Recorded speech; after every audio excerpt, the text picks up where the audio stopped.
Hey guys, in this video we're going to talk about literal equations and explain how to go through the process of performing this. So literal equations is just all about rearranging equations to write them in different ways, to isolate certain variables, taking different formulas and trying to isolate a certain particular variable. One of the most common things you probably have done with this was when you were writing equations in the form y equals mx plus b, you'd have to move things around, or maybe you wanted to write in standard form when you're working with linear relationships, the ax plus by equals c, and you have certain restrictions. And even when you got to quadratics, you wanted to write in standard form, you knew vertex form. Even the quadratic formula, you used literal equations to derive that formula. You just start in standard form and you move everything around to isolate x for the quadratic formula. So literal equations comes up a lot. It's really just being able to move variables around an equation and isolate what you want. So we're going to do a few examples of this, and we can see it in action. So the first we're going to do is we're going to take the equation x plus 4y equals 8r, and we're going to solve it for y. So when you're moving variables around, sometimes you can cancel out if you have like terms. Here we don't have like terms, so we're going to subtract x from both sides. So you get 4y equals 8r minus x. And since we want to isolate y, we're solving for y, you're going to divide both sides by 4. So you'll have 8r minus x, that whole quantity, divided by 4. And this right here would be perfectly fine. If you wanted to divide both terms by 4, you could. You could have 2r minus x over 4 like this. Both of these are okay as your final answer. We've isolated y and we're all done. So there's our first example. Our second, we'll get a little bit harder with each one. Our second example, we're going to solve the equation. Let's see, we have 2xy plus 6g equals 3w minus 1, and we want to solve this for x. So we want to get x by itself. So to get x by itself, first thing I would think is get everything that doesn't have an x, every term that doesn't have an x, get it on the other side away from the terms with an x. So I would take the 6g and I would subtract that from both sides. So 3w, I'm going to write 6g first, you can change the order, minus 6g minus 1. Subtracted 6g from both sides. Now our goal is to get x by itself. So we can do that in one step here. Notice you're multiplying x by 2, you're multiplying x by y, you're really multiplying x by 2y. So you can divide both sides by 2y. So x, when you isolate, is going to be equal to 3w minus 6g minus 1, all divided by 2y. But for this, we need to add in a restriction. And the restriction we're going to add in is y cannot equal 0. Since we're not allowed to divide by 0, the denominator cannot equal 0. And the only value of y that makes the denominator 0 here is 0. So 2y cannot equal 0. And which basically just means y cannot equal 0.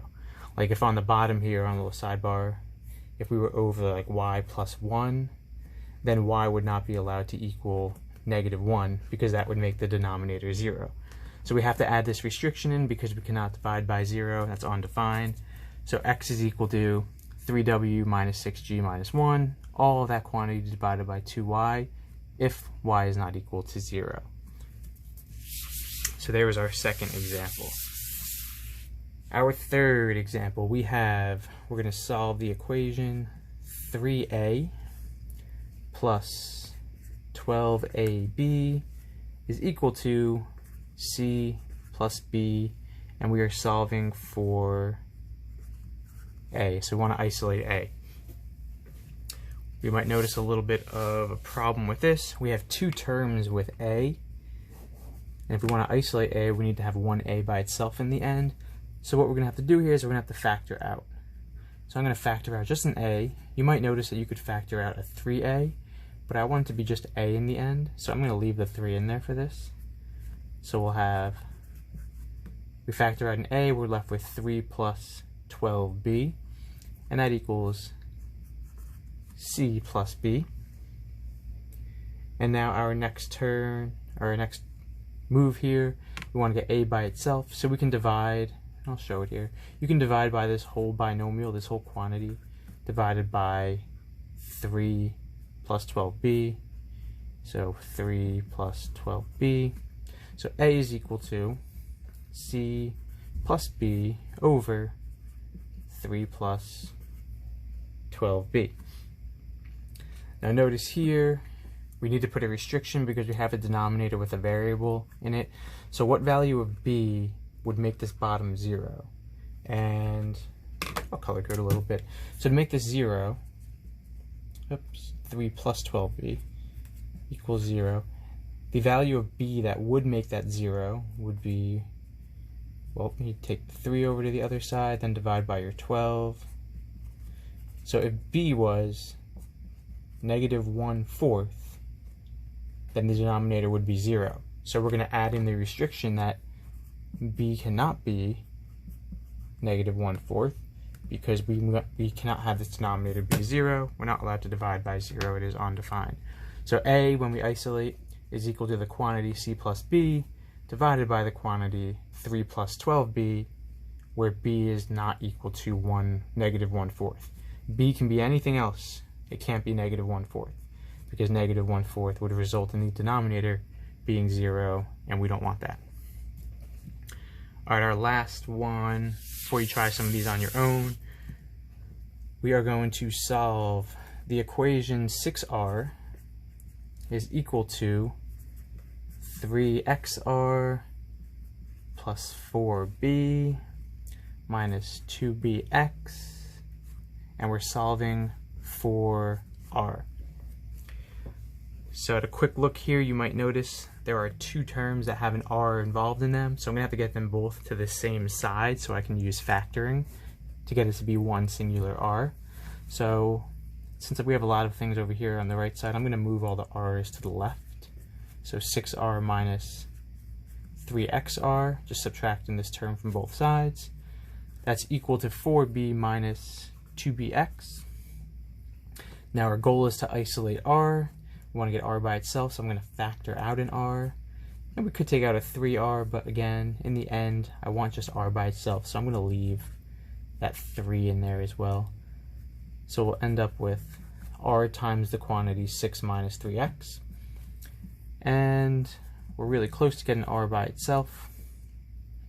We can just divide by this binomial, which will result in 4b minus 2bx over 6 minus 3x.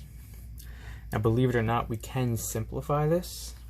We can use a little factoring to simplify this. I'll show this in black. If we were to factor here, on top, notice we can take out a 2b, and you're left with 2 minus x. If you factor out a 2b, you're left with 2 minus x.